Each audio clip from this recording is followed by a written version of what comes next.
Klabu ya Simba kwenye usajili wa msimu huu tayari wameshafanya mabalaa ya kutosha. Tayari wameshaweza kukamilisha sajili za wachezaji wenye profaili kubwa kweli kweli hapa Afrika, na wachezaji hao wamewatoa kwenye timu kubwa kweli kweli hapa Afrika: Mamelodi Sundowns, Orlando Pirates na Al Ahly ya kule nchini Misri. Na hizi ni zile za ndani kabisa kuhusiana na listi ya wachezaji ambao mpaka sasa timu ya Simba imeweza kufanikiwa kuweza kuwasaini. Ukiachana na Kelvin na Shon Naftali aliyeweza kutambulishwa, wafuatao ni wachezaji ambao timu ya Simba imeweza kufanikiwa kuweza kuwasaini kuelekea msimu ujao. Kwanza kabisa, timu ya Simba chini ya kocha Steve Barker walianza kutafuta striker ambaye atakuwa anafunga magoli, na mwisho wamepata jitu mwitu, wamepata striker ambaye anafunga kweli kweli, kichwa, mashuti, kila kitu anacho, speedi anayo. Wamemtoa katika klabu kubwa kweli kweli hapa Afrika,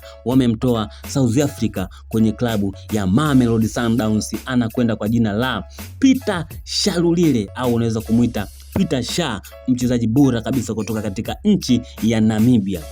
Unaambiwa kwa sasa klabu ya Simba imeweza kuigeuza Mamelodi Sundowns kama akademi yao, na mwisho wa siku wameenda kumchukua Peter Shalulile na anakuja kuziba nafasi ya Jonathan Thoa ambaye aliweza kuondoka katika klabu ya Simba msimu ujao. Peter Shalulile niko hapa kukuthibitishia ya kwamba ni mchezaji halali wa timu ya Simba na atakaa pale mbele kama namba 9. Mchezaji mwingine ambaye klabu ya Simba imeweza kufanikiwa kuweza kumnasa, basi unaambiwa huyu ni beki katili, beki anakaba mpaka kivuli, na Steve Barker ameweza kuhusika kwa asilimia nyingi kwa upatikanaji wa beki huyu ambaye anatokea katika timu ya MC Alger, lakini yeye ni raia wa Ivory Coast na ana miaka takriban 27. Anakwenda kwa jina la Segi Bajo. Sababu kubwa ya klabu ya Simba kuweza kusajili beki basi ni kutokana na majeruhi ambayo Rishain Deraoki aliweza kuyapata mwishoni mwa msimu, na inawezekana hawezi kukaa nje kwa muda mrefu. Ndio maana wameamua kusajili beki mwingine wa kigeni, Segi Bajo, aende kusaidiana na kina Olivier Tule, aende kusaidiana na kina Nangu pamoja na kina Amza ambao kwa sasa wako fiti kuitumikia klabu ya Simba. Huyo ni Segi Bajo. Mchezaji mwingine ambaye klabu ya Simba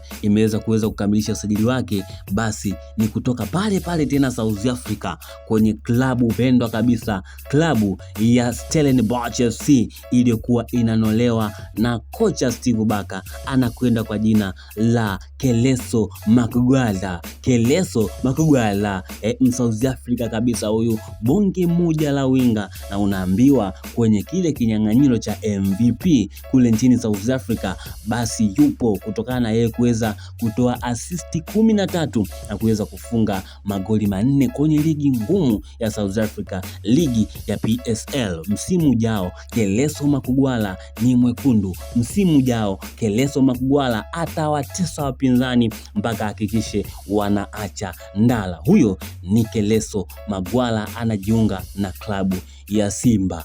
Mchezaji mwingine ambaye klabu ya Simba imeweza kufanikisha kuweza kunasa saini yake, huyu yeye ni namba 10 ya mpira. Huyu yeye ni kiungo, lakini ana uwezo wa kucheza pembeni, kulia na kushoto, anapiga mashuti, anapiga faulo, anafunga kweli kweli, na huku alikotoka basi alikuwa ni MVP kutoka Nyasa Big Bullet, MVP wa Malawi msimu 2024-2025. Anakwenda kwa jina la Chikumbuso Salima. Ni tegemezi kwenye klabu yake ya Nyasa Big Bullet, ni tegemezi kwenye taifa lake la Malawi. Klabu ya Simba imeweza kufanikiwa kuweza kunasa saini ya Chikumbuso Salima aje kuweza kukiwasha, awe kama mbadala wa Jean Charles Ahoua, kwa sababu Simba toka wakiachana na Ahoua basi wameshindwa kupata mbadala wa Jean Charles Ahoua aende akasaidiane na kina Libase Gweye, Anicet Oura, Makugwala pamoja na Segi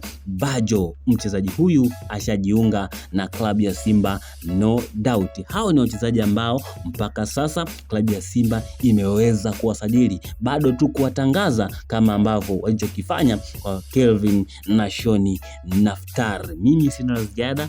lakini jambo la msingi ni wewe kuhakikisha unaweza kusubscribe channel hii ili unapata taarifa za usajili kutoka ndani na nje ya mipaka ya Tanzania. Mpaka wakati mwingine, ni mimi yule presenter wako wa kila siku.